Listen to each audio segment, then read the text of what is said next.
So as we think about big data, I want to pause and talk about what is really driving the big data solutions. It's two things. It is cost efficiency and standardization of the platform. So it's more like what Java did to the various versions of Unix and operating systems. So distributed computing is nothing new. It has been there for decades. So what is happening now is customers are moving more towards a distributed architecture to save cost and also to make sure that there is investment protection. If you need to add more capacity, you can just add a bunch of inexpensive servers and not a monolithic 100K servers that used to be in the past. So one end of the equation is the scale-out architecture where you can keep adding servers and reuse the older servers. And the most important aspect is the open source that is driving this innovation. Hadoop has standardized the data platform, and now people can innovate above it. The same thing with Cassandra and MongoDB. So all these open source technologies built for this distributed environment is allowing innovation. So people are building Hive, HBase, Kafka, you name it, and Tez and a lot of other SQL over Hadoop solutions. It's primarily these two elements, the cost efficiency of scale-out architecture as well as the common software platform over which companies can innovate. And that is what is driving big data. But it's not just that. Now, the state of workloads is also changing. It's all about the applications. And now you can do more analytics. In the past, all the analytics was based on data in the transaction systems. You pulled data out of your transactional systems, RDBMS, and moved it into products like Teradata, Vertica, or Greenplum, and you did analysis over it, and the insights drove more transactions. So the loop was limited to the transactional data.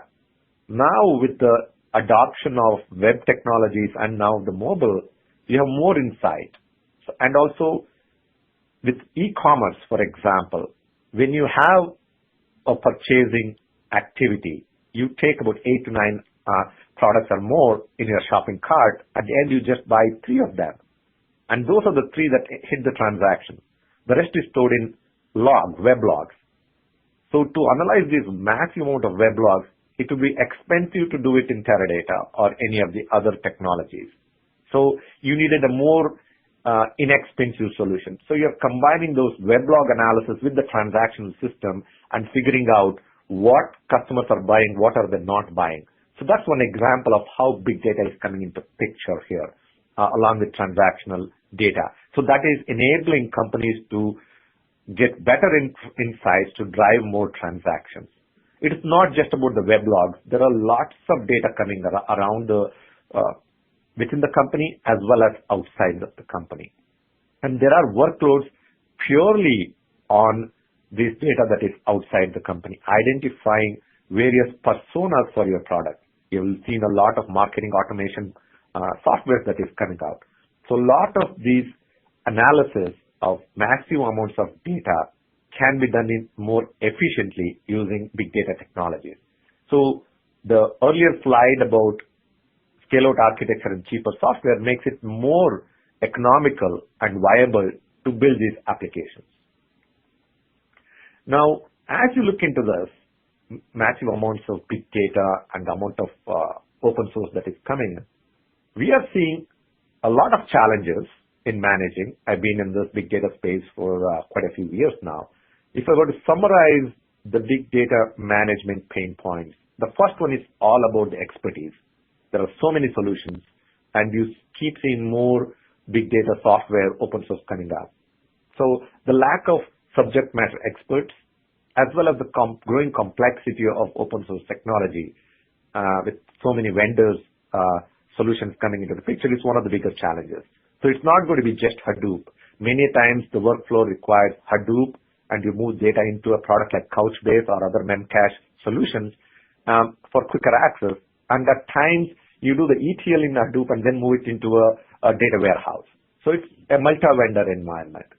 The second part is, I think, still an unsolved problem is around getting more insight into the root cause of the problem. When application developers who focus more on the application, run a job, it doesn't run or has performance problem, it's really hard to isolate. Big data admins, they themselves are learning what the technology is.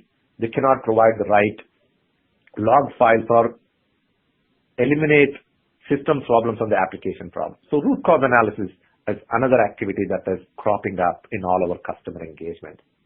And the third one is more about the enterprise grade quality of the tools. There are so many tools that is fantastic for companies in Silicon Valley, where there are lots of engineers who are passionate about bringing up new open source products. But if you go to a large bank in New York or Shanghai or London, or even all the telcos, they are in the business of providing financial services or any other service to their customers. They want enterprise grade tools.